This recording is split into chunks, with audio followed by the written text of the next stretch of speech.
السلام علیکم ورحمۃ اللہ وبرکاتہ نحمدہ ونصلی علی رسولہ الکریم اما بعد۔ امید کرتے ہیں کہ آپ تمام سسٹرز خیر و عافیت سے ہوں گی اور ایمان کی بہترین حالت میں ہوں گی۔ اللہ رب العزت سے دعا ہے کہ اللہ رب العزت آپ کو ہر طرح سے عافیت میں رکھے، آمین، اور ہر طرح کے شر سے محفوظ رکھے، آمین، اور آپ کے لیے اپنے رحمت کے دروازے کھول دے، آمین، اور نور ایمان سے سینہ جو ہے وہ کھول دیں تاکہ ہم رب تعالیٰ کا جو قرآن ہے وہ صحیح طرح سے سمجھ سکیں اور اپنے سینے میں اس کو جگہ دے سکیں۔ وہ سینے بہت ہی مبارک ہیں، بہت ہی خوبصورت ہیں، جو قرآن کو اپنے اندر جذب کرتے ہیں۔ تو اللہ رب العزت بھی ہمیں ایسے ہی خوش قسمت لوگوں میں شامل کر دے، آمین۔ ہم لوگ سورۃ الفاتحہ کی ایاک نعبد و ایاک نستعین آیہ مبارکہ پڑھ چکے تھے، ترجمہ تفسیر۔ امید ہے کہ آپ لوگوں کو بہت اس سے فائدہ ہوا ہوگا اور آپ لوگوں نے اپنے عقیدے کو چیک کیا ہوگا، اب جو کہ اللہ رب العزت نے ہر انسان کے اندر ایک توحید کا جو جذبہ ہے وہ ہر انسان کے اندر رکھا ہے، کیونکہ جب انسانیت عالم ارواح میں تھی تو اس وقت اللہ رب العزت نے یہ اقرار کروایا تھا اپنی وحدانیت کا، تو ہم سب نے لبیک کہا تھا، اگرچہ ہمیں نہیں یاد، ہمیں نہیں پتہ، لیکن یہ سب کچھ ہوا تھا، ہم سب نے اقرار کیا تھا۔ تو اس لحاظ سے اللہ رب العزت نے فطرت کے اندر توحید رکھ دی ہے۔ ہر انسان کے اندر یہ تڑپ ہوتی ہے کہ اپنی کچھ امیدیں، اپنی محبتیں کسی ایسی ہستی کے ساتھ وابستہ کریں جو کہ اس کو پلٹ کے محبت دے، تو یقیناً وہ واحد ذات اللہ رب العزت کی ہو سکتی ہے۔ لیکن جب انسان اللہ رب العزت کے ساتھ وفا نہیں کرتا، اپنی محبتیں اس کے ساتھ وابستہ نہیں کرتا، تو یہ جو بھی محبت کا جو مادہ انسان کے اندر رکھا گیا ہے یہ پھر کسی اور طرف چلا جاتا ہے، انسان پھر کہیں اور بھٹکتا ہے۔ جو کھوکھلی محبتیں ہیں پھر ان کے پیچھے انسان پڑتا ہے اور گمراہیوں کی دلدل میں پھر پھنستا چلا جاتا ہے۔ تو اس لیے ہمیں ہر لمحہ اپنے عقیدے کی اصلاح کرتے رہنا چاہیے۔ تو آئیے آج ہم لوگ نیکسٹ آیہ مبارکہ پڑھتے ہیں، اہدنا الصراط المستقیم۔ لیسن سٹارٹ کرنے سے پہلے کچھ اہم باتیں کہ جب آپ لوگ لیسن سناتے ہیں بہت خوشی ہوتی ہے، کچھ لوگ تو ماشاءاللہ بہت ہی زیادہ اچھے طریقے سے سناتے ہیں، گویا کہ ایک ایک ورڈ اپنے اندر جذب کرتے ہوئے سنا رہے ہوتے ہیں، اور کچھ لوگ سنانا چاہ رہے ہوتے ہیں لیکن شاید کچھ مجبوریاں ہیں جو آڑے آ جاتی ہیں، لیکن ہم ایسے لوگوں کو بھی ویلکم کرتے ہیں اور عظمت پیش کرتے ہیں، ایسے لوگوں کو سلام پیش کرتے ہیں کہ الحمدللہ وہ اپنا قیمتی وقت نکال کر اپنی مصروفیات کے باوجود قرآن کو وقت دے رہے ہیں۔ اللہ رب العزت مزید عزتوں برکتوں سے نوازے، آمین، اور بہت زیادہ آسانیاں کریں، آمین۔ تو پیاری سسٹرز، ایسا ہے کہ ہم لوگ جسٹ ترجمہ و تفسیر پہ فوکس نہیں کریں گے، بلکہ ہم جو عربی ٹیکسٹ ہے اس کو بھی اچھے طریقے سے پڑھنے کی کوشش کریں گے، اور اوورآل جو آپ سب کی تقریباً تھوڑی یا زیادہ مسٹیک تھی وہ یہ تھی کہ ایاک نعبد و ایاک نستعین، جو ایاک کا ورڈ تھا نا وہ آپ لوگوں نے اس میں گڑبڑ کی، کچھ لوگوں کا تھوڑا سا مسئلہ تھا، کچھ لوگوں کا زیادہ، کچھ لوگ تو اس کو جو زیر ہے اس کو بالکل ہی گرا رہے تھے اور ایاک پڑھ رہے تھے، تو یہ زیر ہے، زبر نہیں ہے، اور اس کو ایاک، ٹھیک ہے، تشدید کو 2 بار پڑھا جاتا ہے، اور تشدید کے اندر تھوڑی شدت بھی ہے، سختی کے ساتھ تھوڑا پڑھا جائے گا اس کو، اور تھوڑا ٹھہراؤ کے ساتھ بھی پڑھیں گے، ایاک، ٹھیک ہے۔ اگر تھوڑا سا ہم جلدی میں پڑھ دیں گے تو بھائی ایاک بن جائے گا، جبکہ جو تشدید ہے وہ اس کا حق ادا نہیں ہو رہا، تو اس لیے نیکسٹ انشاءاللہ اس بات کا خیال رکھتے ہوئے پڑھیے گا، ایاک نعبد و ایاک نستعین۔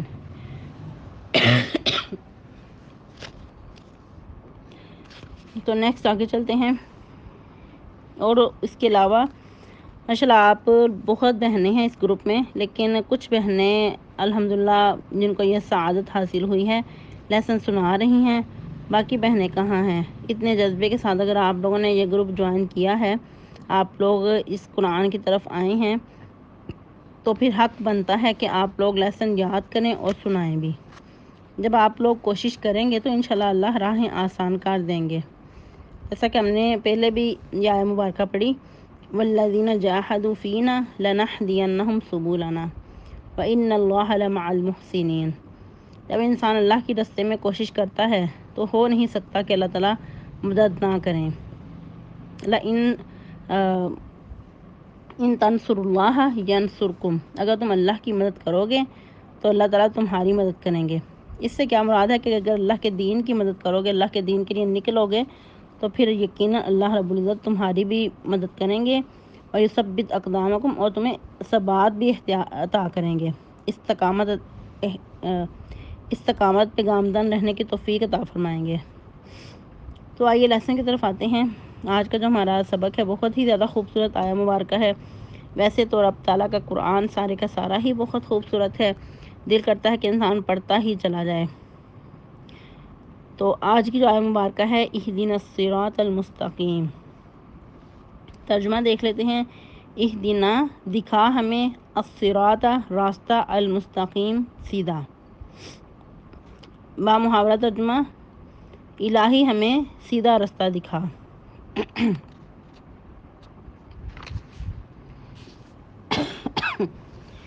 صراط مستقیم سے مراد دین اسلام ہے، کیونکہ اللہ تعالیٰ کی طرف اور جنت تک پہنچنے کے لیے کسی ایسے راستے کی ضرورت ہے جو بالکل سیدھا، صاف، شفاف ہو، کہیں ٹیڑھا پن نہ ہو۔ کچھ راستے میں اگر پگ ڈنڈیاں ہیں تو ان کو بھی بہت اچھے طریقے سے عبور کرنا ہے، اور اپنا دامن سمیٹ کر کہ کہیں ہم لوگ پھسل نہ جائیں، یا جہاں راستے میں خاردار جھاڑیاں ہیں ان سے بھی اپنا پلو دامن بہت بچا کر کہ کہیں اٹک کر ہمارا جو دامن ہے وہ چھاننی نہ ہو جائے، چھلنی نہ ہو جائے۔ تو آئیے دیکھتے ہیں کہ اہدنا الصراط المستقیم کیا ہے۔ اہدنا الصراط المستقیم کا معنی ہے یعنی کہ جو صراط مستقیم ہے، ایسا سیدھا راستہ کہ جو ہدایت کی طرف گامزن ہو، جو نرمی اور مہربانی کے ساتھ اللہ تک جاتا ہو۔ جیسا کہ نبی صلی اللہ علیہ وسلم کو مخاطب کر کے اللہ تعالیٰ نے فرمایا، وَإِنَّكَ لَتَهْدِي إِلَىٰ صِرَاطٍ مُسْتَقِيمٍ، اے نبی صلی اللہ علیہ وسلم، بے شک آپ طرف سیدھی راہ کی ہیں، یا طرف سیدھی راہ کی رہنمائی کرتے ہیں، البتہ ہدایت دیتے ہیں۔ ادھر ہدایت دیتے نہیں پڑھیں گے بلکہ رہنمائی کرتے ہیں۔ اگر ہدایت دیتے کہیں گے تو پھر یہ جو ہدایت دینے کی ذمہ داری ہے یا جو ہدایت دینے کی صلاحیت ہے وہ اللہ رب العزت کو ہی سزاوار ہے، نبی صلی اللہ علیہ وسلم کے اختیار میں نہیں کہ جس کو پسند کریں اس کو ہدایت دیں۔ جیسا کہ ایک اور مقام پہ فرمایا سورۃ القصص آیت نمبر 56 میں، اِنَّكَ لَا تَهْدِي مَنْ أَحْبَبْتَ وَلَكِنَّ اللَّهَ يَهْدِي مَنْ يَشَاءُ، اے نبی صلی اللہ علیہ وسلم، آپ جس کو محبوب رکھیں، جس کو آپ پسند کریں، اس کو آپ ہدایت نہیں دے سکتے، لیکن اللہ رب العزت ہی ہدایت دیتے ہیں جس کو چاہتے ہیں۔ اب اس کو تین طرح سے سمجھیں گے کہ سیدھا راستہ دکھانا، سیدھے راستے پہ چلانا اور منزل مقصود تک پہنچانا۔ یہ کام اللہ رب العزت کے ہی ہے کہ انسان کو سیدھی راہ دکھانا بھی، اور پھر سیدھے راستے پہ چلانا، اور پھر منزل مقصود تک پہنچانا۔ وہ منزل مقصود کیا ہے؟ وہ رب تعالیٰ کی جنت ہے، جس کا اللہ رب العزت نے اپنے نیک بندوں سے وعدہ کیا ہے، اور اس کی توفیق بھی اللہ تعالیٰ ہی عطا کرتے ہیں کہ انسان سیدھے راستے پہ چلے۔ اور سیدھا راستہ واحد ہے کہ جس کے لیے انسان دعا کرے تو اللہ تعالیٰ عطا کرتے ہیں۔ دنیا کی ہر نعمت انسان کو بن مانگے مل سکتی ہے، لیکن ہدایت جو ہے صراط مستقیم، یہ واحد نعمت ایسی ہے کہ انسان کو مانگنے سے تڑپ سے ہی ملتی ہے۔ تو جب انسان تڑپ کر اللہ سے ہدایت مانگتا ہے، اور وہ بھی اسپیشلی نماز میں، تو پھر ہو نہیں سکتا کہ اللہ رب العزت اپنی راہیں کھول نہ دیں بندے پہ، کیونکہ جب انسان تڑپ کر اللہ سے کچھ مانگتا ہے تو اللہ تعالیٰ لازمی عطا کرتے ہیں۔ اور دیکھیں کہ جیسا کہ ہم نے اس سے پچھلی آیت میں ایاک نعبد و ایاک نستعین پڑھا، ٹھیک ہے، اس میں کیا تھا کہ اللہ ہم تیری ہی عبادت کرتے ہیں اور تجھ ہی سے مدد مانگتے ہیں۔ اب سیدھے راستے پہ چلنے کے لیے اللہ ہی سے مدد درکار ہے، اور سیدھا راستہ ایسا کہ جو انسان کو شرک و کفر اور گمراہی اور ضلالت سے بچا کر بلکہ سیدھے راستے پہ گامزن کرے۔ انسان کی جو خواہشات نفس ہے اس سے انسان آزاد ہو کر سیدھے راستے پہ چل سکے۔ تو انشاءاللہ ہم نے اپنا جائزہ لینا ہے، اللہ تعالیٰ سے تڑپ کر دعا کرنی ہے، اور اسپیشلی جب نماز پڑھنی ہے تو اس وقت شعوری طور پہ اہدنا الصراط المستقیم پڑھنا ہے۔ روزانہ ہم ایک عادتاً تو پڑھتے ہی ہیں، لیکن انشاءاللہ جب اس طرح تڑپ کر مانگیں گے تو اللہ رب العزت عطا کریں گے۔ اور اگر دیکھا جائے تو اللہ رب العزت نے قرآن مجید میں مختلف مقامات پہ صراط مستقیم کو واضح کیا ہے، جس طرح کہ ایک مقام پہ ارشاد فرمایا سورہ الانعام میں، قل اننی ہدانی ربی الی صراط مستقیم، کیا نبی آپ فرما دیجئے بے شک مجھے میرے رب نے سیدھا راستہ دکھا دیا ہے۔ وہ راستہ کیسا ہے؟ دیناً قیما ملت ابراہیم حنیفہ، وہ ایسا سیدھا راستہ ہے جو کہ ابراہیم علیہ السلام جس پر گامزن تھے، جو کہ یک طرفہ تھا، اور وما کان من المشرکین، اور ابراہیم علیہ السلام مشرکین میں سے نہیں تھے۔ پھر مزید فرمایا قل ان صلاتی و نسکی و محیای و مماتی للہ رب العالمین لا شریک لہ و بذالک امرت وانا اول المسلمین، آپ فرما دیجئے بے شک میری نماز، میری قربانی، میری زندگی، میری موت اللہ رب العالمین کے لیے ہے، اس کا کوئی شریک نہیں، اور میں اسی بات کا حکم دیا گیا ہوں، اور میں سب سے پہلا فرما برداروں میں سے ہوں۔ تو کیا پتہ چلا کہ صراط مستقیم ایسا راستہ ہے کہ جو انسان کو یک طرفہ بنا دیتا ہے، دین حنیف پہ چلنے کی دعوت دیتا ہے، اور صراط مستقیم میں پورا اسلام موجود ہے، اس میں تمام احکامات موجود ہیں۔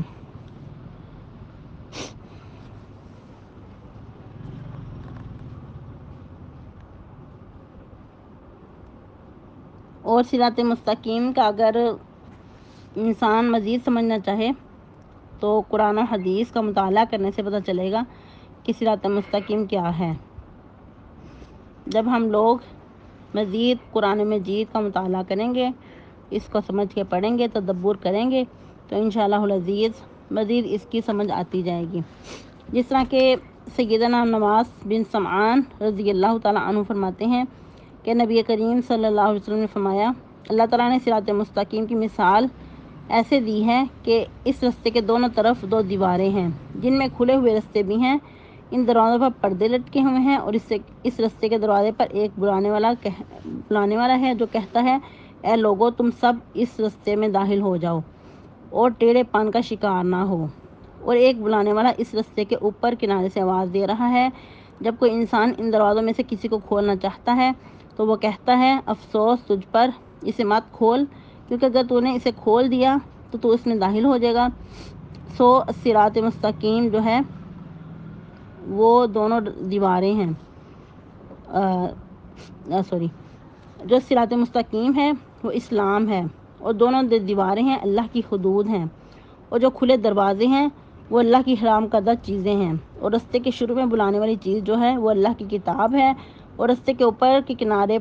والا جو ہے وہ اللہ تعالیٰ کا نصیحت کرنے والا ہے، جو کہ ہر مسلم کے دل میں ہے۔ اس کو مسند احمد اور ترمذی وغیرہ نے روایت کیا ہے، اور ابن کثیر نے اس کو حسن کہا ہے، اور صحیح البانی و سیوطی وغیرہ نے بھی۔ تو اس سے کیا معلوم ہوتا ہے کہ صراط مستقیم ہی اسلام ہے، جو کہ قرآن و حدیث کی صورت میں ہمارے پاس صحیح حالت میں موجود ہے۔ اس لیے جب کوئی کتاب و سنت سے ہٹ کر کسی اور شخصیت یا کسی گروہ یا کسی اور فرقے کے پیچھے پڑے گا تو وہ کیا ہے، صراط مستقیم سے ہٹ جائے گا، پھر وہ منزل مقصود تک نہیں پہنچ سکے گا۔ اس لیے ہمیں چاہیے کہ ہم لوگ ادھر ادھر بھٹکنے کی بجائے قرآن و حدیث کو اٹھائیں اور مطالعہ کریں اور صراط مستقیم پر گامزن ہو کر رب تعالیٰ کی جنتوں کا وارث بن سکیں۔ اللہ ہم سب کا حامی و ناصر ہو۔ السلام علیکم ورحمۃ اللہ وبرکاتہ۔